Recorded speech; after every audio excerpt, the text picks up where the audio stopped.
اب انسان کے ظاہر اور باطن کو پاک کرنے کا قرآن پاک نے جو حل بیان فرمایا وہ یہ بیان فرمایا کہ تم اپنے مال میں سے زکوٰۃ ادا کرو۔ جب تم اپنے مال میں سے زکوٰۃ ادا کرو گے تو وہ زکوٰۃ ادا کرنا تمہارے ظاہر کو بھی پاک کر دے گا اور تمہارے باطن کو بھی پاک کر دے گا۔ وَصَلِّ عَلَيْهِمْ،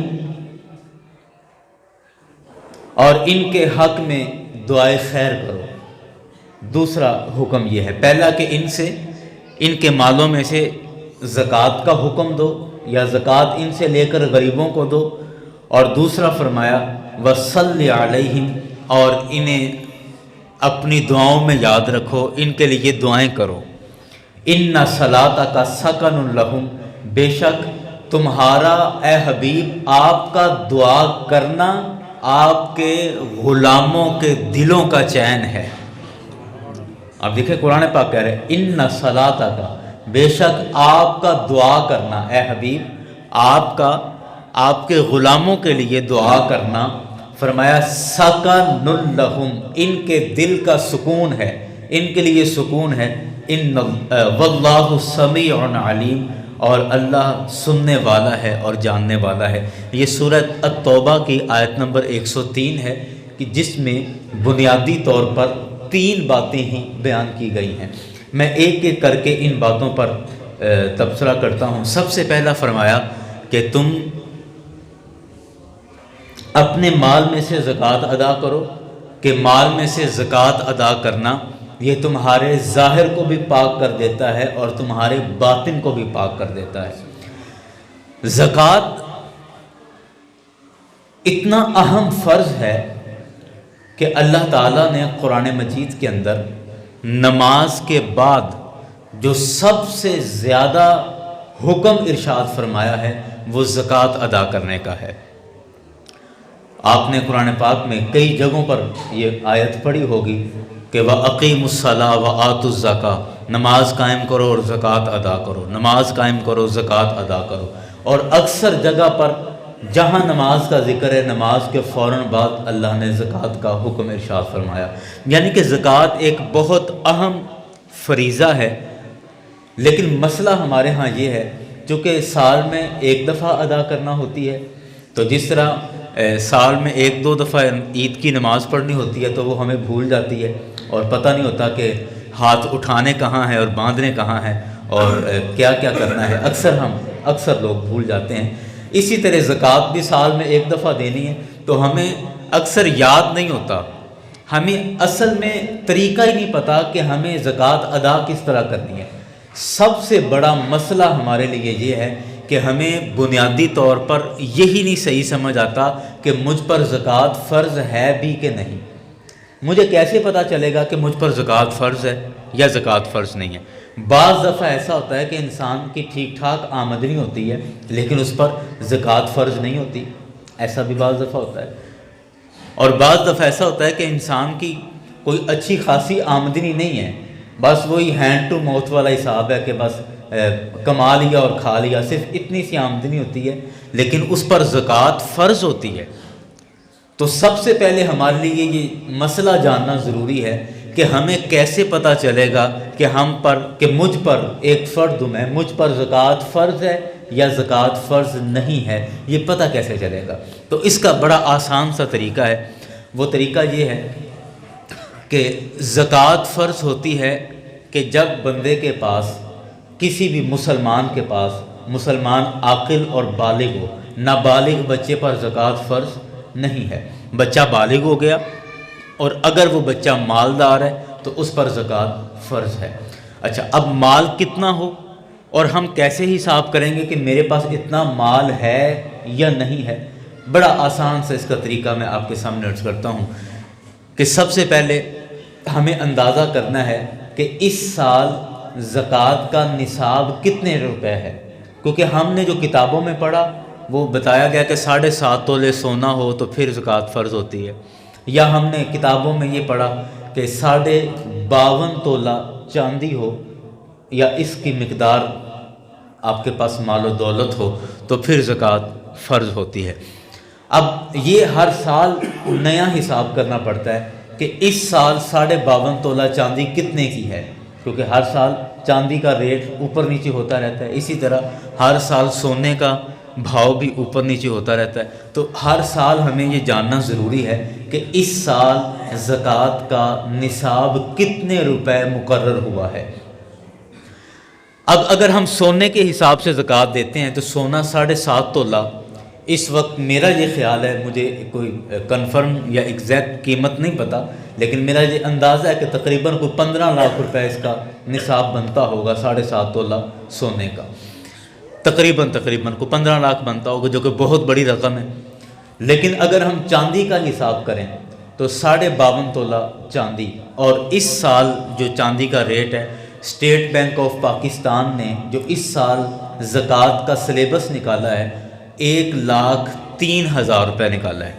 کہ 52.5 تولہ چاندی کی قیمت 1,03,000 روپے، تو 1,03,000 روپے زکوٰۃ کا نصاب ہے اس سال،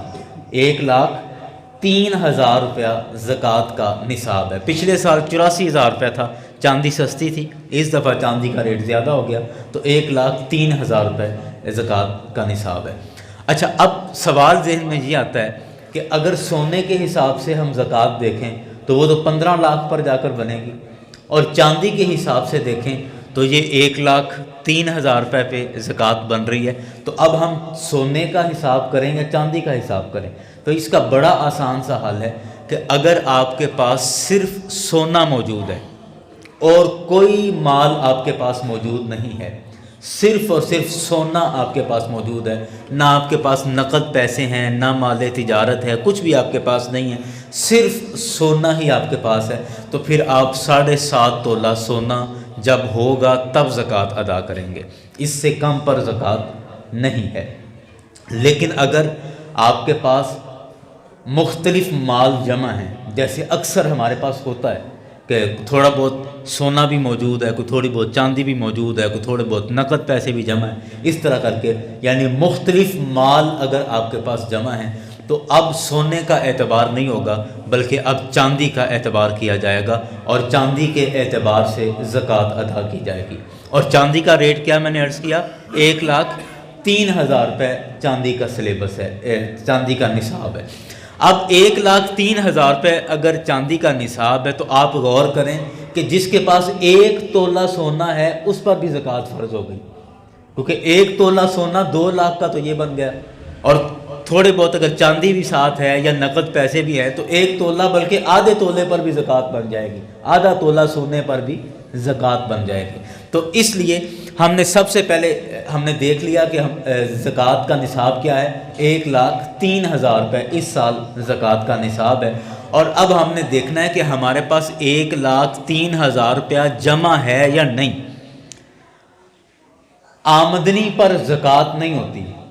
زکوٰۃ جمع پونجی پر ہوتی ہے، کہ جو ہمارے پاس ریزرو ہے، سیو ہے، جمع ہے، اس پر زکوٰۃ ہوگی، ہماری آمدنی پر زکوٰۃ نہیں۔ ایک بندہ 1,00,000 روپے مہینہ کماتا ہے لیکن 1,00,000 روپے اس کا مہینے میں خرچ بھی ہو جاتا ہے تو اس پر کوئی زکوٰۃ نہیں ہے، اس لیے چونکہ زکوٰۃ ہماری جمع پونجی پر ہے، زکوٰۃ ہماری آمدنی پر نہیں ہے۔ ٹھیک ہے، ہم بعض دفعہ نہ کہتے ہیں جی 1,50,000 روپے تنخواہ ہے اور زکوٰۃ دیندہ نہیں، بعض دفعہ ہم یہ بھی باتیں کر رہے ہوتے ہیں، حالانکہ ایسا نہیں ہے۔ اچھا جی، اب میں بات کو بڑے آسان لفظوں میں بات کو سمجھانے کی طرف ہی لا رہا ہوں کہ اب ہم کیسے حساب کریں۔ بالفرض میں اپنی مثال دیتا ہوں کہ میرے اوپر زکوٰۃ فرض ہے یا زکوٰۃ فرض نہیں ہے، میں نے یہ حساب کرنا ہے۔ تو اس کا آسان طریقہ ہے کہ سب سے پہلے میں دیکھوں، ایک پیپر لوں، پینسل پکڑوں اور دیکھوں کہ میرے پاس سونا کتنا ہے۔ مثال کے طور پہ میں نے جو لکھا میرے پاس 2 تولہ سونا ہے، ایک مثال دے رہا ہوں، 2 تولہ سونا لکھ لیا۔ اب میں دیکھتا ہوں میرے پاس چاندی کتنی ہے، میرے پاس 5 تولہ چاندی ہے، 5 تولہ چاندی لکھ لی۔ ٹھیک ہے، اس کے بعد اب میں دیکھوں کہ سال بھر یا سال کا اکثر حصہ یعنی اکثر مہینے میرے پاس نقد پیسے کتنے رہے ہیں، 10,000 20,000 50,000 1,00,000 روپے 2 لاکھ 10 لاکھ جتنا بھی، کہ سال بھر میرے پاس کتنے پیسے جمع رہے ہیں۔ مثال میں دے رہا ہوں، صرف میں لکھ لیتا ہوں جی 1,00,000 روپے میرے پاس سال بھر جمع رہا۔ اس کے بعد یہ 3 چیزیں ہو گئی، سونا، چاندی، نقد پیسے، اور چوتھی چیز جس کو زکوٰۃ میں ہم نے شمار کرنا ہے وہ ہے مال تجارت۔ مال تجارت ہر بندے کے پاس نہیں ہوتا، ظاہری بات ہے اسی کے پاس ہوگا جو تجارت کرتا ہے، اور یعنی دکاندار کے پاس جو دکان میں سامان پڑا ہے وہ سارا مال تجارت ہے، یعنی بیچنے کے لیے جو بھی چیزیں آپ نے رکھی ہیں۔ اگر آپ بھینسوں کی خرید و فروخت کرتے ہیں تو بھینسیں آپ کا مال تجارت ہے۔ اگر آپ پلاٹوں کا کاروبار کرتے ہیں، پراپرٹی ڈیلر ہیں، پلاٹ خریدتے اور بیچتے ہیں، تو اب پلاٹ اور زمین آپ کا مال تجارت ہے۔ اسی طرح آپ مشینری خریدتے اور بیچتے ہیں تو مشینری آپ کا مال تجارت ہے۔ آپ گاڑیاں خریدتے اور بیچتے ہیں، موٹر سائیکلز خریدتے اور بیچتے ہیں تو وہ آپ کا مال تجارت ہے۔ یعنی جو بھی چیز آپ بیچنے کے لیے خریدتے ہیں وہ آپ کا مال تجارت ہے، اور وہ مال زکوٰۃ میں شامل ہوگا۔ لیکن اگر آپ، اور صرف ان 4 چیزوں پر زکوٰۃ ہے، ان 4 چیزوں پر زکوٰۃ: سونا، چاندی، نقد پیسہ اور مال تجارت، ان 4 چیزوں پر زکوٰۃ ہوتی ہے۔ اس کے علاوہ آپ کی گاڑی پر کوئی زکوٰۃ نہیں ہے، آپ جتنی مرضی مہنگی گاڑی استعمال کریں، اور اگر آپ نے استعمال کرنے کے لیے اپنے استعمال کے لیے رکھی، اگر بیچنے اور خریدنے کے آپ کاروبار کرتے ہیں تو پھر ظاہری بات ہے وہ مال تجارت ہے، جیسے میں نے پہلے عرض کر دیا۔ تو گاڑی جتنی مرضی مہنگی ہو، گاڑی پر کوئی زکوٰۃ نہیں ہے۔ آپ کے گھر کا مکان جتنا مرضی مہنگا ہو، گھر کے مکان پر کوئی زکوٰۃ نہیں ہے، پلاٹ پر کوئی زکوٰۃ نہیں ہے، بھینسوں پر کوئی زکوٰۃ نہیں ہے، بکریوں پر کوئی زکوٰۃ نہیں ہے، گھوڑوں پر کوئی زکوٰۃ نہیں ہے، اسلحے پر کوئی زکوٰۃ نہیں ہے۔ آپ جتنا مرضی مہنگا اسلحہ اپنے پاس استعمال کے لیے رکھیں، آپ کے کپڑوں پر، جوتوں پر، گھر کے فرنیچر پر، اور جو بھی ایچ اینڈ ایوری تھنگ جو بھی ہمارے پاس سامان موجود ہوتا ہے اس پر کوئی کسی قسم کی زکوٰۃ نہیں ہے۔ زکوٰۃ صرف ان 4 چیزوں پر ہے: سونا، چاندی اور نقد پیسہ، اور چوتھے نمبر پر مال تجارت۔ ان 4 چیزوں پر زکوٰۃ ہے۔ اچھا، آپ ایک پیپر پر حساب کریں کہ آپ نے سونا لکھ لیا، میرے پاس بالفرض میرے پاس 5 لاکھ کا سونا ہے، اس کے بعد میرے پاس 1 لاکھ کی چاندی ہے، اس کے بعد نقد 1 لاکھ روپے میرے پاس نقد ہے، یہ 8 لاکھ روپیہ ہو گیا، ایک مثال دے رہا ہوں۔ اس کے بعد آپ دیکھیں کہ میں نے لوگوں سے کتنا پیسہ وصول کرنا ہے، یا میرا پیسہ کہاں کہاں پر موجود ہے۔ ایسا پیسہ جس کا مالک میں ہوں، مثال کے طور پہ میں کمیٹی دیتا ہوں،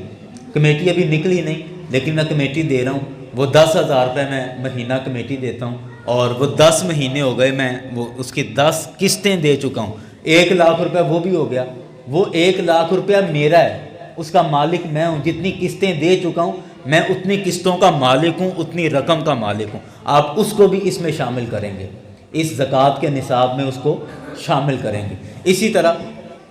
کچھ لوگوں نے انشورنس کروایا، بیمہ پالیسی، وہ جائز ہے یا جائز نہیں ہے یہ ایک الگ مضمون ہے، لیکن جو انشورنس کی مد میں آپ نے، بیمے کی مد میں آپ نے سال بھر کی قسطیں جتنے سال کی بھی آپ نے دی ہوئی ہیں اس کے مالک بھی آپ ہیں، آپ اس پیسے کو بھی جمع کریں گے۔ اسی طرح کچھ لوگوں نے پرائز بانڈ خریدا ہوتا ہے، پرائز بانڈ اگر آپ کے پاس موجود ہے وہ بھی آپ کی رقم ہے، آپ کی دولت ہے، اس کو بھی آپ اس میں جمع کریں گے۔ مطلب جس شے کو بھی آپ دولت یا پیسہ کہتے ہیں وہ کسی بھی فارم کے اندر ہو، وہ ڈیجیٹل کرنسی ہو، وہ پرائز بانڈ کی صورت میں ہو، وہ آپ کے پاس ہارڈ کاپی کی صورت میں ہو، کسی بھی اعتبار سے ہو تو وہ ہر اعتبار سے وہ مال ہی گنا جائے گا۔ تو آپ اس سارے مال کو جمع کر لیں۔ میں پھر حساب کر کے یہ دیتا ہوں کہ مثال کے طور پہ 5 لاکھ روپے کا میرے پاس سونا ہے، آپ اس کو جمع کر لیا، 2 لاکھ روپے کی چاندی ہے،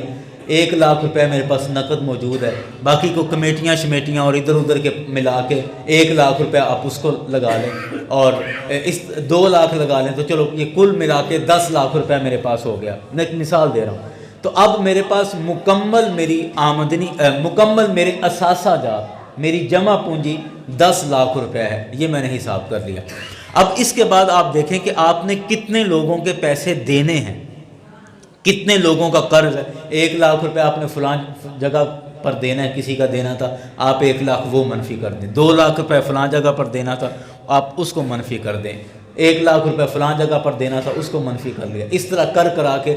جتنے بھی آپ پر قرضہ جات ہیں جو آپ نے لوگوں کے دینے، آپ ان سب کو اس میں سے منفی کر دیں۔ اب باقی جو رقم بچتی ہے، مثال کے طور پہ ہمارے پاس کل 10 لاکھ تھا، اس میں سے جب ہم نے سارے قرضے اپنے ادا کیے تو پیچھے 5 لاکھ روپے رہ گیا، تو اب 5 لاکھ روپے ہماری اصل جمع پونجی ہے، اور اس 5 لاکھ روپے پر ہم زکوٰۃ ادا کریں گے۔ اور زکوٰۃ کا نصاب میں نے عرض کر دیا کہ اس سال زکوٰۃ کا نصاب 1,03,000 روپے ہے، اور جس بندے کے پاس پورے سال میں یا سال کے اکثر حصے میں 1,03,000 روپے کی مالیت کا، بھلے سونا ہو، چاندی ہو، نقد پیسے ہوں، یا مال تجارت ہو، یا کمیٹیوں کے پیسے ہوں، کسی بھی صورت میں جس کے پاس اتنی رقم پورے سال میں رہی ہے، اس بندے پر زکوٰۃ فرض ہے، اس بندے پر زکوٰۃ فرض ہے، وہ زکوٰۃ ادا کرے گا۔ یہ اس کا نصاب ہے 1,03,000 روپے۔ اب سارے خرچے نکالنے کے بعد قرضہ جات وغیرہ جو قرض آپ نے دینے ہیں لوگوں کے، وہ نکالنے کے بعد جو اصل رقم آپ کے پاس بچی ہے اس کا 2.5% آپ زکوٰۃ ادا کریں گے۔ 1/40 یعنی 2.5%، 40واں حصہ 2.5% یعنی 100 روپے میں سے 2.5 روپے زکوٰۃ ادا کی جائے گی۔ 1 لاکھ میں سے 2,500 روپیہ یعنی 2,500 لاکھ روپے پر 2,500 یعنی 2,500 روپے زکوٰۃ ادا کی جائے گی۔ یہ زکوٰۃ کا نصاب ہے اور یہ طریقہ ہے زکوٰۃ ادا کرنے کا۔ تو اس لیے ہم پر لازم ہے کہ ہم سب سے پہلے اپنے زکوٰۃ اپنے مال کا حساب کریں، اور مال کا حساب کرنے کے بعد پراپر طریقے سے دیکھیں کہ بعض دفعہ یا اکثر ایسا ہوتا ہے کہ ہمیں پتہ ہی نہیں ہوتا کہ ہم پر زکوٰۃ فرض ہو چکی ہے، اور ہم اسی طرح رہ رہے ہیں جی نہیں ہم نہیں زکوٰۃ دیتے ہوتے۔ ہمارے ہاں تو یہ رواج ہے کہ فلاں گھر ہیں جو زکوٰۃ دیتے ہیں، اور فلاں گھر وہ زکوٰۃ نہیں دیتے، یعنی میرے امی ابو اگر زکوٰۃ نہیں دیتے تھے یا حالات ان کے صحیح نہیں تھے، وہ زکوٰۃ نہیں دیتے تھے، تو میں نے اپنے ذہن میں یہ بات بٹھائی ہوئی ہے کہ جیسا تب ماحول تھا ویسے ہی اب ماحول ہے، ویسے حالات ہی اب ہیں، تو ہم پر تو زکوٰۃ بنتی نہیں ہے۔ یہ ایسی بس ذہن میں ہم نے یہ بٹھا لیا یا بنا لیا، اور کچھ لوگ باقاعدہ زکوٰۃ دیتے ہیں۔ تو اس لیے یہ ایک نصاب مقرر ہے ہمارے پاس زکوٰۃ ادا کرنے کا کہ ہم پر زکوٰۃ فرض ہے یا نہیں ہے۔ آپ اس طریقے سے حساب کر کے، بڑا آسان ہے اور آپ حساب کر سکتے ہیں۔ اب 2.5% زکوٰۃ ادا کرنی ہے، اور زکوٰۃ ادا کرنے کے حوالے سے اگلا سوال یہ آتا ہے کہ ہم نے زکوٰۃ کن کو دینی ہے۔ ہمارا اکثر طبقہ، یہ بڑے افسوس اور یہ دکھ کی بات ہے کہ ہمارے ہاں اکثر طبقہ مانگنے والوں کو زکوٰۃ دیتے ہیں، کہ کئی دفعہ ایسا ہوتا ہے کہ کوئی دوست زکوٰۃ ادا کرنا چاہتا ہے یا زکوٰۃ وہ دیتے ہیں، تو وہ کہتے ہیں جی میں نے زکوٰۃ میرے پر اتنی بنتی تھی، میں نے زکوٰۃ ادا کرنی تھی، لیکن وہ سال بھر میرے گھر میں ویسے ہی مانگنے والے بڑے آتے رہتے ہیں، تو میں پھر زکوٰۃ والے پیسے اس نیت کے ساتھ ان کو دیتا رہتا ہوں۔ تو اب میں نے حساب کیا ہے، تو جتنی میری زکوٰۃ بنتی تھی پورے سال میں مختلف موقعوں پر میں وہ لوگوں کو ویسے ہی دے چکا ہوں۔ یاران گرامی، ویسے کسی کو پیسے دینا، یہ اس پیسے دینے سے ضروری نہیں ہے کہ آپ کی زکوٰۃ ادا ہوگی، ضروری نہیں۔ کیوں؟ کیونکہ زکوٰۃ دینے کے لیے ضروری ہے کہ آپ جس کو دے رہے ہیں وہ غریب ہو، جس کو دے رہے ہیں وہ شرعی طور پر فقیر ہو۔ ایسا نہیں کہ ہر مانگنے والے پر ہر مانگنے والے کو زکوٰۃ دی جا سکتی ہے، نہیں۔ بعض مانگنے والے اتنے امیر ہیں کہ ان پر خود زکوٰۃ فرض ہے، شرعی طور پر وہ دیتے ہیں نہیں دیتے الگ بات ہے، لیکن ان کے پاس اتنے اثاثہ جاتے ہیں کہ ان پر خود زکوٰۃ فرض ہے، لیکن وہ زکوٰۃیں مانگتے ہیں اور کہتے ہیں کہ ہم ہر سال ہی زکوٰۃ مانگتے ہیں، شروع سے ہم زکوٰۃیں لے رہے ہیں، تو لہٰذا ہم لیتے ہوتے ہیں زکوٰۃ۔ تو وہ سمجھتے ہیں کہ ہمارا خاندان ہی بس زکوٰۃ لینے والا ہے تو ہم زکوٰۃ لیتے ہیں، حالانکہ ایسا نہیں۔ اس لیے زکوٰۃ کن کو دینی ہے یہ ہمارے لیے جاننا بھی اتنا ہی ضروری ہے جتنا کہ زکوٰۃ کے بارے میں جاننا ضروری ہے، کہ زکوٰۃ ایسے ادا نہیں کر دی جاتی کہ بس ایسے پکڑا دی، جس کو بھی جو مانگنے آیا بس اس کو دے دیا، کسی کو 1000، کسی کو 2000، کسی کو 5000، اور رجسٹر میں لکھتے گئے جی میں اتنی زکوٰۃ میں نے دے دی۔ ایسے زکوٰۃ ادا نہیں ہوتی۔ زکوٰۃ ادا کرنے کے لیے سب سے پہلے ضروری ہے کہ آپ غور کریں کہ کون اس کا مستحق ہے۔ میں سب سے پہلے وہ لوگ بیان کرتا ہوں کہ جن کو زکوٰۃ نہیں دی جا سکتی۔ سب سے پہلے جو خود زکوٰۃ دینے لائق ہے، یعنی زکوٰۃ دینا جس پر فرض ہے، اس کو زکوٰۃ نہیں دی جا سکتی، یعنی جو خود امیر ہے، صاحب نصاب ہے، وہ زکوٰۃ وصول نہیں کر سکتا، اس کو زکوٰۃ نہیں دی جا سکتی۔ دوسرا، انسان اپنے اوپر اور اپنے نیچے یعنی اپنی اصل میں اور اپنی نسل میں زکوٰۃ نہیں دے سکتا۔ یہ پھر سنیں کہ انسان اپنی اصل یعنی اپنے اوپر اور اپنی نسل یعنی اپنے نیچے زکوٰۃ نہیں دے سکتا۔ میں اپنے والد کو زکوٰۃ نہیں دے سکتا، میں اپنے دادا کو زکوٰۃ نہیں دے سکتا، میں اپنے دادا کے والد پردادا کو زکوٰۃ نہیں دے سکتا۔ ایک دفعہ ایک صحابی سرکار کی بارگاہ میں حاضر ہوئے اور انہوں نے عرض کی، مسئلہ پوچھا سرکار علیہ السلام سے کہ یا رسول اللہ صلی اللہ علیہ وسلم، میرے حالات بڑے اچھے ہیں، میرے پاس ٹھیک ٹھاک دولت ہے، لیکن میرا والد بہت غریب ہے، میں الگ رہتا ہوں اور میرے والد الگ رہتے ہیں اور ان کے حالات اچھے نہیں ہیں، تو کیا میں اپنے باپ کو زکوٰۃ دے سکتا ہوں؟ تو سرکار علیہ السلام نے ناراضگی کے ساتھ اور غصے کے ساتھ فرمایا، انت و مالک لابیک، تو اور تیرا مال تیرے باپ کا ہی ہے، تو بھی اپنے باپ کا ہے اور تیرا مال بھی تیرے باپ کا ہی ہے، تو اس لیے باپ کو زکوٰۃ منع فرمایا کہ آپ کا مال وہ آپ کے باپ کا ہی ہے، تو اس لیے باپ کو زکوٰۃ نہیں دے سکتے، دادا کو زکوٰۃ نہیں دے سکتے، اور اسی طرح اپنی نسل میں یعنی اپنے نیچے آپ اپنے بیٹے کو زکوٰۃ نہیں دے سکتے، اپنے پوتے کو زکوٰۃ نہیں دے سکتے، ان کو اصل اور نسل میں زکوٰۃ نہیں دے سکتے۔ اس کے علاوہ دائیں بائیں آپ سب کو زکوٰۃ دے سکتے ہیں، جو بھی مستحق ہے۔ بہنیں مستحق ہیں، آپ بہن کو زکوٰۃ دے سکتے ہیں، آپ کا اپنا بھائی اگر مستحق ہے آپ اپنے بھائی کو زکوٰۃ دے سکتے ہیں، چچا، تایا، پھپھو، خالہ، یعنی دائیں بائیں کے جتنے بھی رشتے ہیں اپنی اصل اور نسل کے علاوہ اگر وہ مستحق ہیں تو ان کو زکوٰۃ دی جا سکتی ہے۔ اور پھر رسول اکرم صلی اللہ علیہ وسلم کے فرمان کا یہ خلاصہ ہے کہ سب سے زیادہ آپ کی زکوٰۃ کا حقدار وہ غریب ہے جو آپ کا رشتہ دار بھی ہو۔ وہ غریب سب سے زیادہ زکوٰۃ کا حقدار ہے جو آپ کا رشتہ دار بھی ہو۔ اس کے بعد وہ غریب جو آپ کا رشتہ دار نہیں لیکن آپ کا ہمسایہ ہے، محلے دار ہے، دوسرے نمبر پر ان کا حق آ جاتا ہے۔ اس کے بعد پھر آہستہ آہستہ آپ دور دور نکلتے جائیں۔ سب سے پہلا حق ان کا ہے کہ جو آپ کے قریبی رشتہ دار ہیں۔ رشتہ داروں میں پھر جس کا رشتہ زیادہ قریب کا ہے وہ زیادہ مستحق ہے۔ اس طرح زکوٰۃ دینے کی ترتیب بنے گی۔ یہاں میں بڑی معذرت کے ساتھ ایک بات عرض کرتا ہوں کہ ہمارے پاکستان میں بلکہ پوری دنیا کے اندر ہی کئی ایسے رفائی ادارے ہیں کہ جو ہر سال ٹی وی پر بھی جن کی مشہوریاں آتی ہیں اور جو شہر کے بڑے بڑے چوکوں پر جو پینافلیکس کے بورڈ لگے ہوتے ہیں ٹاؤن کمیٹی کے، ان پر وہ لاکھوں روپیہ رینٹ دے کے اپنی زکوٰۃ کے وہ فلیکس انہوں نے لگائے ہوتے ہیں۔ بڑے بڑے ادارے ہیں، میں کسی کا نام نہیں لیتا، لیکن پاکستان کے اندر بہت بڑے بڑے ایسے ادارے ہیں کہ جو زکوٰۃ لینے کے لیے کروڑوں روپیہ خرچ کر رہے ہوتے ہیں۔ یہ فرق سمجھیے گا کہ زکوٰۃ لینے کے لیے اس کی مشہوری پر، ایڈورٹائزمنٹ پر کروڑوں روپیہ خرچ کر رہے ہوتے ہیں زکوٰۃ اکٹھی کرنے کے لیے۔ تو میرا ایک سوال ہے بڑا سادہ سا کہ جو ادارہ زکوٰۃ لینے کے لیے کروڑوں روپیہ خرچ کر رہا ہے، اس بات کی کیا گارنٹی ہے کہ ہمارا دیا ہوا پیسہ مستحق تک پہنچے گا؟ مستحق تک پہنچے گا یا ان کی ایڈورٹائزمنٹ میں اور ان کی مشہوریوں میں وہ ہمارا پیسہ خرچ ہو جائے گا؟ مثال کے طور پر انہوں نے 1 کروڑ روپیہ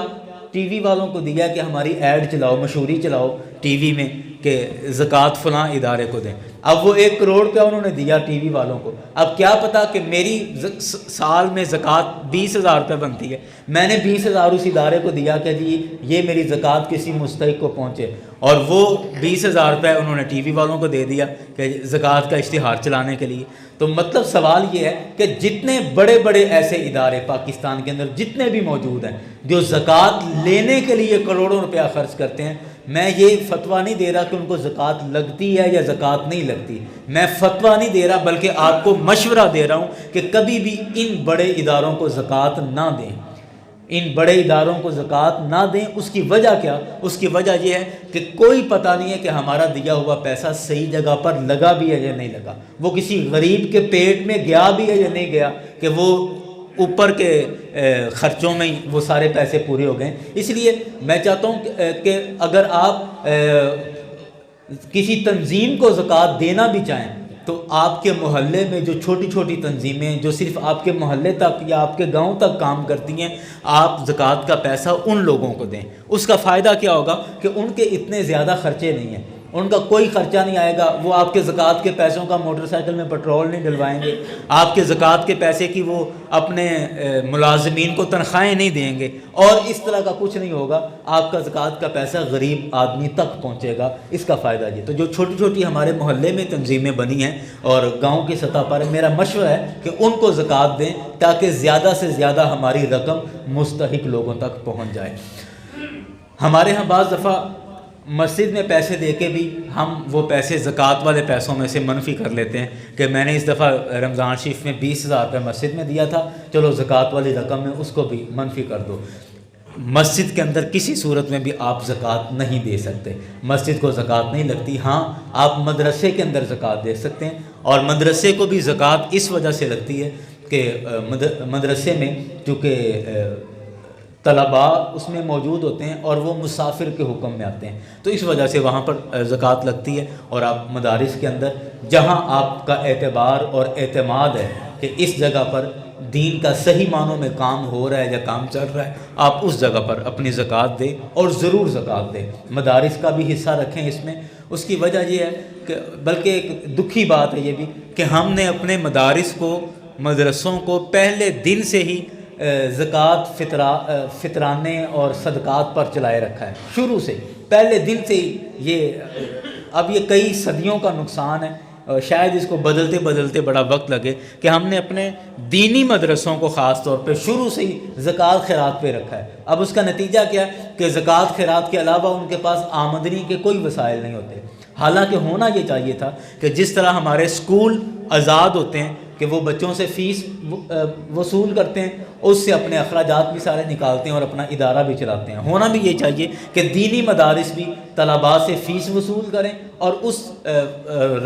مد میں جو رقم جمع ہو اس سے اپنے ادارے کے اخراجات چلائیں، تاکہ یہ زکوٰۃ اور فطرانے خیرات وغیرہ ان سے مدرسے ویسے بے نیاز ہو جائیں۔ ہونا یہ چاہیے، میری بھی یہی خواہش ہے کہ کاش کہیں ایسا ہو، لیکن مسئلہ یہ ہے کہ اب کئی 100 سالوں سے ہماری یہ روٹین ہے کہ ہم زکوٰۃ لے کر مدرسے چلا رہے ہیں، زکوٰۃ لے کر مدرسے چلا رہے ہیں، تو اب اس کو بدلنے میں میرا خیال بڑا وقت لگے گا۔ اور خیر اللہ کرے کہ ایسا ہو جائے ان فیوچر، مستقبل میں، کہ ہمارے دینی مدارس وہ زکوٰۃ کی محتاجی سے ماورا ہو جائیں، زکوٰۃ کی محتاجی سے نکل جائیں۔ اور اس کی وجہ یہ ہے، اس کے 2 فائدے ہوں گے۔ ایک فائدہ یہ ہوگا کہ دینی مدارس جب زکوٰۃ کے پابند نہیں ہوں گے، اپنی آمدنی ان کے پاس ہوگی تو وہ زیادہ سے زیادہ اچھا کام کر سکیں گے۔ ہمارے بہت سارے ایسے کام ہیں جو فنڈ کی وجہ سے رک جاتے ہیں۔ میں آپ کو مثال دوں، چند دوستوں کو پتہ بھی ہے کہ میں خود چاہ رہا تھا، آپ کو پتہ ہے کہ یہاں الحمدللہ دارالعلوم ضیاء القرآن کے نام سے دینی ادارہ موجود ہے، درس نظامی کی کلاسیں موجود ہیں، حفظ کی کلاس موجود ہے، اور کل ملا کے 5 استاد ہیں جو یہاں پر پڑھا رہے ہیں، اور وہ 50-60 ہزار سے اوپر ان کا ماہانہ خرچہ ہے، جو کہ الحمدللہ مینیج ہو رہا ہے۔ کبھی سر عام آپ سے نہ اعلان کیا ہے نہ کبھی پیسے مانگے، کبھی ایسا نہیں ہوا، آپ سب اس کے گواہ ہیں۔ رمضان شریف میں صرف اطلاع کے طور پر اعلان کر دیتے ہیں، ورنہ کبھی بھی باقاعدہ کسی سے پیسے ویسے نہیں مانگتے۔ چپ کر کے کچھ دوست ہیں جن کے ساتھ خاموشی کے ساتھ یہ سلسلہ چلتا جا رہا ہے، اور اللہ کا شکر ہے ہمارا وہ چل رہا ہے، تو بس ٹھیک ہے، چل رہا ہے۔ ہم اس پر زیادہ کوئی شو آف نہیں کرتے کہ جی بڑی ضرورت ہے، یہ دیں، وہ کریں، اس طرح کریں، اس طرح کریں، ایسا نہیں ہے۔ اور نہ ہم اپنے طلباء کو پیسے مانگنے پر لگاتے ہیں۔ میں پہلے دل سے اس چیز کے بڑا سخت خلاف ہوں کہ آپ اپنے طلباء سے جب پیسہ اور بھیک منگواتے ہیں تو آپ پہلے دن سے ہی اپنے بچوں کا ضمیر مردہ کر دیتے ہیں۔ وہ کیا عالم بنیں گے، اور ممبر پر بیٹھ کر چاپلوسیاں تو لوگوں کی کر سکتے ہیں، تعریفیں لوگوں کی کر سکتے ہیں، وہ حق بات نہیں کہہ سکتے، کیونکہ پہلے دن سے آپ نے ان کا ضمیر مردہ کر دیا ہے، لوگوں کے سامنے ہاتھ پھیلانا ان کو سکھا دیا ہے۔ باہر کیا، لیکن میں بات عرض کر رہا تھا کہ وہ ہمارا سلسلہ چل رہا ہے، لیکن بہت سارے ایسے کام ہیں جو پورے سال میں کرنا چاہ رہا تھا کہ ہم، جیسے مثال ہم چاہ رہے تھے کہ اوپر تھوڑا سا کام ہو جائے اور یہاں پر ایک کمپیوٹر لیب بن جائے، تھوڑے 3-4-5 کمپیوٹر لا کے رکھ لیں تاکہ کچھ جو ہمارے بچے دینی تعلیم کو ہم اس انداز میں بھی سیکھ لیں، ماڈرن طریقے سے بھی سیکھ لیں، لیکن بجٹ کی وجہ سے پورا سال وہ ہم نہیں کر سکے۔ نہیں ایسا ہو سکا۔ اسی طرح میں چاہ رہا تھا کہ ایک اچھا قاری جو صرف بچوں کو تلاوت کرنا سکھائے، اس کی ایک بڑی اشد ضرورت ہے ہمارے ادارے کے اندر، اور وہ میں ارینج، اب بندے تو مل رہے ہیں لیکن اب بندہ رکھیں گے تو کم از کم کو 10-15 ہزار روپے تو کم از کم اس کو پیش کریں گے۔ اب وہ 10-15 ہزار مہینے ہر مہینے کہاں سے ارینج ہوگا؟ بجٹ کی وجہ سے نہیں کر سکے، اور بہت سارے ایسے کام ہیں۔ تو میں یہ عرض کر رہا تھا کہ ہم اپنے مدارس کو اگر یہ زکوٰۃ وغیرہ کے چکر سے آزاد کر دیں اور یہ خود اپنی آمدنی کمائیں اور اس سے اپنے اخراجات خود مینج کریں، تو میں یقین سے کہہ سکتا ہوں کہ پہلے سے 50% زیادہ دین کا کام ہو سکتا ہے۔ یعنی اب جتنا ہو رہا ہے اس سے 50% زیادہ ڈبل آپ اس سے کام کر سکتے ہیں اگر آپ اس لحاظ سے آزاد ہوں، آپ کو خرچے کی فکر نہ ہو۔ لیکن مسئلہ یہ ہے کہ اس طرح کریں کیسے اور کیسے ہو، تو اس لیے میں عرض کر رہا ہوں کہ دینی مدارس کا بھی اس میں خیال رکھیں، لیکن سب سے زیادہ مستحق، میں چونکہ خود بھی ادارہ چلا رہا ہوں، مجھے بھی، ہم بھی سارا سال جو ہمارے ادارے کا خرچہ ہے، ظاہر بات ہے وہ انہی پیسوں سے ہم نے مقرر کرنا ہے، لیکن اس کے باوجود میں عرض کر رہا ہوں کہ سب سے زیادہ آپ کی زکوٰۃ خیرات کے مستحق آپ کے رشتہ دار ہیں، وہ رشتہ دار جو غریب ہیں۔ غریب رشتہ دار سب سے زیادہ مستحق ہیں، اس کے بعد آپ کے ہمسائے اور محلے دار ہیں، اس کے بعد پھر تیسرے نمبر پر کوئی بھی چیز آئے گی۔ تو اس لیے پہلے ان کو دیں، اور ان کو دینے کے بعد اپنے دینی مدارس کے اندر بھی زکوٰۃ کا پیسہ اور خیرات وغیرہ جو بھی آپ صدقات کرنا چاہیں وہ کریں۔ اس کا فائدہ پھر کیا ہوگا؟ اب ایک لفظ پر ہی ساری بات ہو گئی ہے۔ میں چاہ رہا تھا کہ قرآن پاک کی اس آیت کا پورا ترجمہ اور تفسیر ساری بیان ہو جاتی، پھر ایک دفعہ ترجمہ کرتا ہوں اور پھر بات کو یہیں پر سمیٹ لیتے ہیں۔ رب کائنات نے فرمایا، یہ سورہ التوبہ ہے، آیت نمبر 103 ہے، 11واں سپارہ۔ رب کائنات نے فرمایا، خذ من اموالہم صدقہ، اے حبیب آپ اپنے غلاموں کے، ان امتیوں کے مال میں سے زکوٰۃ وصول کریں، اپنے لیے نہیں، لوگوں کے لیے، مطلب آپ ان سے زکوٰۃ لیں، اور زکوٰۃ ان سے جب آپ لیں گے تو اس کا فائدہ کیا ہوگا؟ فرمایا کہ تطہرہم وتزکیہم، یہ زکوٰۃ ان لوگوں کے ظاہر کو بھی پاک کر دے گی، وتزکیہم، اور ان کے باطن، ان کے اندر کو بھی پاک کر دے گی۔ یعنی زکوٰۃ ادا کرنے سے انسان کا ظاہر بھی پاک ہو جاتا ہے اور اس کا باطن بھی پاک ہو جاتا ہے۔ اور پھر دوسرا فائدہ کیا ہوگا؟ پہلا تو یہ کہ ظاہر باطن انسان کا پاک ہو جاتا ہے زکوٰۃ ادا کرنے سے۔ دوسرا فائدہ قرآن پاک نے جو بیان کیا وہ یہ ہے، وَصَلِّ عَلَيْهِمْ، اے حبیب آپ ان کو دعاؤں میں بھی یاد رکھیں۔ یہ بہت بڑی بات ہے، آپ ان کو دعاؤں میں یاد رکھیں۔ یعنی جو لوگ زکوٰۃ ادا کرتے ہیں ان لوگوں کے بارے اللہ تعالیٰ نے اپنے حبیب کو حکم دیا ہے کہ اے حبیب میرا حکم ہے آپ کو کہ جو لوگ زکوٰۃیں ادا کرتے ہیں آپ ان لوگوں کو اپنی دعاؤں میں یاد رکھیں۔ قرآن پاک کہہ رہے ہیں، اللہ کا قرآن کہہ رہے ہیں، یعنی جو لوگ زکوٰۃ دیتے ہیں، ادا کرتے ہیں، وہ ہمیشہ اللہ کے رسول صلی اللہ علیہ وسلم کی دعاؤں میں رہتے ہیں، سرکار ان کو اپنی دعاؤں میں یاد رکھتے ہیں، میرے کریم آقا ان کے لیے دعائیں کرتے رہتے ہیں، اور سرکار کی دعاؤں کے وہ مستحق ہوتے ہیں جو زکوٰۃ ادا کرتے ہیں۔ اور ساتھ فرمایا، ان صلاتک سکن لہم، اے حبیب آپ کا ان غلاموں کے لیے دعا کرنا سکن لہم، ان کے دلوں کا سکون ہے، ان کے دلوں کا سکون ہے۔ اور آپ دیکھیں نا کہ کتنی خوشی، اب دل کو سکون نہیں ہو جائے گا جب اللہ کے حبیب صلی اللہ علیہ وسلم ہمارے لیے دعا کریں؟ بولیں تو صحیح، میرا بھی روزہ ہے، سب کا ہے، بولیں ذرا کیا؟ کہ جب اللہ کے حبیب ہم سب کے لیے دعا کریں تو کیا دل کو سکون نہیں مل جائے گا؟ اور پھر اللہ کے حبیب وہ ہستی ہیں کہ جن کی دعا رد ہونا تو دور کی بات ہے، جن کا اشارہ بھی اللہ کی بارگاہ میں رد نہیں ہوتا۔ یعنی ایک تو ہے نا کہ سرکار باقاعدہ دعا کریں جس کا حکم ہے، وَصَلِّ عَلَيْهِمْ، اے حبیب آپ ان کے لیے دعا کریں، ان کے لیے انہیں دعاؤں میں یاد رکھیں۔ تو ایک تو ہے باقاعدہ دعا کرنا، تو دعا رد ہونا تو دور کی بات ہے، سرکار علیہ السلام کی دعا، میرے کریم آقا کا تو اشارہ بھی رد نہیں ہوتا۔ آپ نے دیکھا نا کہ جب نماز کے اندر نماز فجر تھی اور جب قبلہ بدلا تھا تو تب کیا تھا؟ دوسرے سپارے کے دوسرے رکوع میں غالباً یہ آیتیں موجود ہیں کہ اللہ کے حبیب صلی اللہ علیہ وسلم نماز پڑھا رہے ہیں، لوگ نماز پڑھ رہے ہیں پیچھے صحابہ کرام، نماز کے دوران ذہن میں خیال آیا، دل میں خیال آیا کہ یا اللہ اگر ہم بیت اللہ شریف کی طرف منہ کر کے نماز پڑھیں تو کیا ہی اچھا ہو. دل چاہتا ہے کہ بیت اللہ خانہ کعبہ کی طرف منہ کر کے نماز پڑھیں، کیونکہ اس سے پہلے بیت المقدس کی طرف منہ کر کے نماز پڑھتے تھے. اب کوئی دعا نہیں کی، کوئی الفاظ نہیں بولے، ہاتھ اٹھا کے کچھ نہیں کہا، صرف دل میں یہ خیال آیا اور پھر سرکار علیہ الصلوۃ والسلام عین نماز کے اندر دل میں یہ خیال ہے اور بار بار ایسے آسمان کی طرف دیکھ رہے ہیں، ایسے نماز پڑھ رہے ہیں اور بار بار آسمان کی طرف دیکھتے ہیں اور دل میں یہ خیال آ رہا ہے. اللہ کریم نے اس منظر کو کیپچر کیا، اس منظر کو قرآن کا حصہ بنا دیا اور فرمایا قد نرا تقلب وجہک فی السماء، اے حبیب ہم آپ کا چہرہ بار بار آسمان کی طرف اٹھنا دیکھ رہے ہیں، ہمیں پتہ ہے کہ آپ کے دل میں کیا ہے. اور عین نماز کی حالت میں کہا فَوَلِّ وَجْهَكَ شَطْرَ الْمَسْجِدِ الْحَرَامِ، اے حبیب آپ نماز کے اندر ہی اپنا چہرہ مسجد حرام یعنی بیت اللہ شریف کی طرف پھیر لیجیے.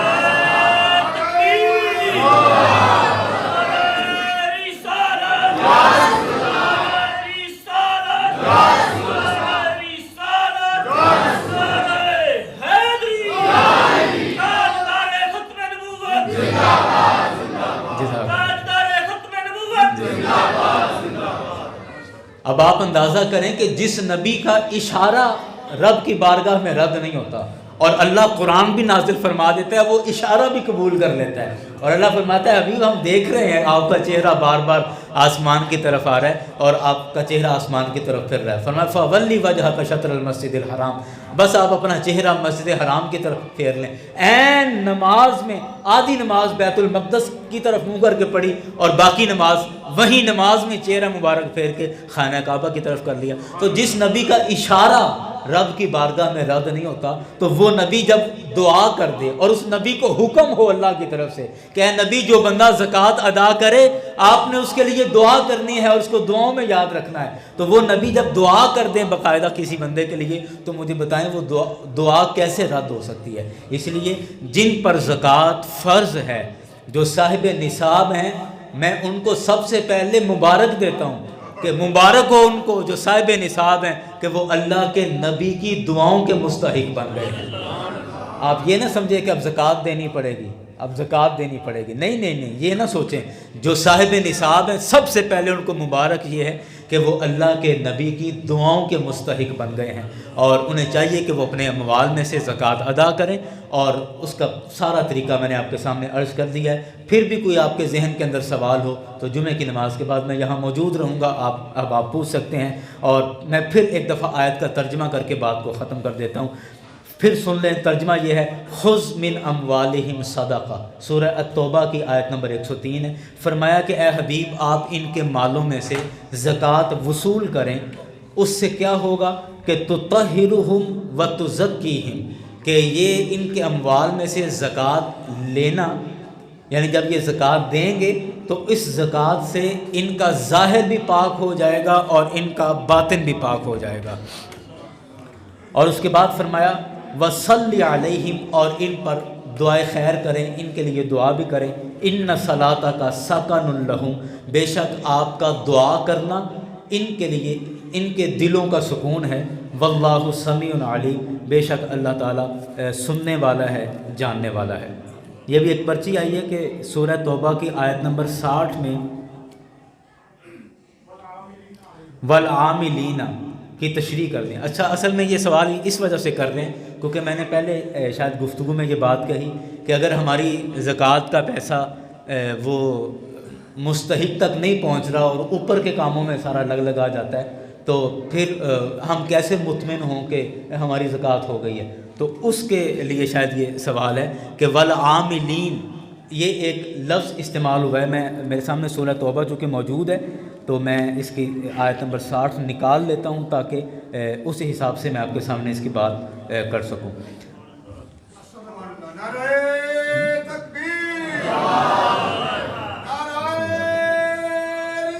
اور جو لفظ حافظ صاحب نے لکھا ہے کہ والعاملین کا مطلب بتائیں کیا ہے تو وہ بھی میں عرض کر دیتا ہوں. یہ سورہ التوبہ کے اندر ہی آیت نمبر 60 ہے. اللہ کریم نے ارشاد فرمایا کہ انما الصدقات، اصل میں یہ زکوٰۃ کے مصارف اس آیت کے اندر بیان کیے ہیں کہ آپ زکوٰۃ کن کن لوگوں کو دیں گے، وہ اس کے اندر تفصیل کے ساتھ بیان کر دیا گیا۔ فرمایا انما الصدقات للفقراء، بے شک تمہارے صدقات یعنی تمہاری زکوٰۃ جو ہے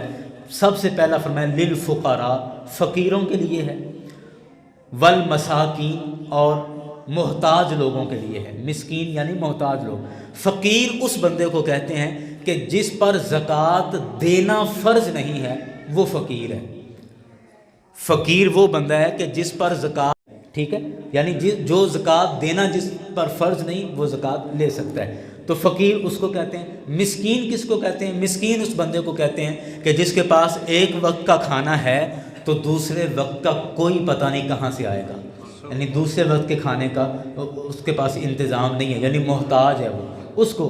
مسکین کہتے ہیں۔ فرمایا انما الصدقات للفقراء والمساکین، کہ بے شک زکوٰۃ فقیروں کے لیے ہے، مسکینوں کے لیے یعنی محتاجوں کے لیے ہے۔ دوسرا فرمایا والعاملین علیہا، اور جو اس پر کام کرنے والے ہیں۔ اب یہ سوال جو انہوں نے کیا اپنے پرچی میں، والعاملین کا مطلب کیا؟ جو کام کرنے والے ہیں، یعنی آپ کو میں اس کی مثال دے دیتا ہوں تاکہ بات آسان ہو جائے کہ ایک دینی مدرسہ ہے، اس دینی مدرسے میں زکوٰۃ وصول کی جاتی ہے، زکوٰۃ لی جاتی ہے، اور زکوٰۃ ہم لے رہے ہیں اس وجہ سے کہ یہاں پر طلباء پڑھتے ہیں اور ان کے لیے زکوٰۃ ہم نے لی، لیکن اس کے لیے ہم نے 4 لوگ 5 لوگ ایسے ہیں جو ہم نے ملازم رکھے ہیں، اور وہ ملازم کس وجہ سے ہیں کہ وہ تنخواہ دار ہیں، سیلری پرسن ہیں، وہ اس وجہ سے کہ وہ مثال کے طور پہ بچوں کو پڑھاتے بھی ہیں، جامعہ کے استاد ہیں آپ کہہ لیں، اور دوسری طرف وہ لوگوں سے زکوٰۃ بھی وصول کرتے ہیں، زکوٰۃ اکٹھی کرتے ہیں، اس کا جمع کرتے ہیں، حساب رکھتے ہیں اس کا، اور اس کو کر کے لوگوں تک پہنچاتے ہیں، اس کو کہتے ہیں عاملین، یعنی ایسے کام کرنے والے جو زکوٰۃ کے محکمے میں آپ کہہ لیں یا زکوٰۃ کے معاملے میں سیلری پرسن ہے، تنخواہ دار طبقہ ہے، تو اس تنخواہ دار طبقے کو زکوٰۃ کے پیسے دیے جا سکتے ہیں۔ یہ اللہ کا قرآن کہہ رہا ہے، اس کو زکوٰۃ کے پیسے دیے جا سکتے ہیں، اور ان یعنی زکوٰۃ کے پیسوں سے ان کی تنخواہیں ادا کی جا سکتی ہیں۔ والعاملین علیہا کا یہ مطلب ہے۔ لیکن جو میں نے عرض کیا تھا نا کہ ٹی وی پر اشتہار چلانا اور اس کے پینا فلیکس اور اس کے جو 40-40 ہزار روپے ایک ہفتے کا رینٹ ہے ان بورڈز کا جو بڑے بڑے چوکوں میں شہروں کے اندر لگے ہوتے ہیں، اور ان پر فلیکس وہ ان کے مہینہ فلیکس لگے رہتے ہیں کہ جس کا وہ لاکھوں روپیہ کرایہ دیتے ہیں، تو میں نے اس لیے پہلے عرض کیا کہ میں فتویٰ نہیں دے رہا کہ ان کو زکوٰۃ دیں یا زکوٰۃ نہ دیں، میں صرف مشورہ دے رہا ہوں کہ ان کو زکوٰۃ دینے کی بجائے آپ ان چھوٹی تنظیموں کو اور ان لوگوں کو زکوٰۃ دیں کہ آپ کا زیادہ سے زیادہ پیسہ ادھر ادھر خرچ نہ ہو بلکہ غریب کی جیب میں جائے اور غریب کے پیٹ میں وہ مال جائے۔ اس وجہ سے میں نے عرض کیا تھا، اور فرمایا کہ والمؤلفۃ قلوبہم، اور ان کو زکوٰۃ دیں کہ جن کے یہ مؤلفہ قلوب جو ہیں یہ اب چونکہ ان کو نہیں دی جا سکتی، میں اس کی اس لیے وضاحت نہیں کرتا، اور فرمایا وفی الرقاب، غلام آزاد کرنے میں آپ زکوٰۃ دیں، والغارمین، اور اسی طرح قرض داروں کو قرضے سے چھڑانے کے لیے زکوٰۃ دیں، وفی سبیل اللہ، اللہ کی راہ میں زکوٰۃ آپ ادا کر سکتے ہیں، وابن السبیل، اور مسافروں کو آپ زکوٰۃ دیں گے، فریضۃ من اللہ، یہ اللہ کی طرف سے فرض ہے، واللہ علیم الحکیم، اللہ تعالیٰ علم والا ہے، حکمت والا ہے۔ اللہ کریم کی بارگاہ میں دعا ہے کہ رب کائنات ہمیں زکوٰۃ کے معاملہ سمجھنے کی توفیق عطا فرمائے۔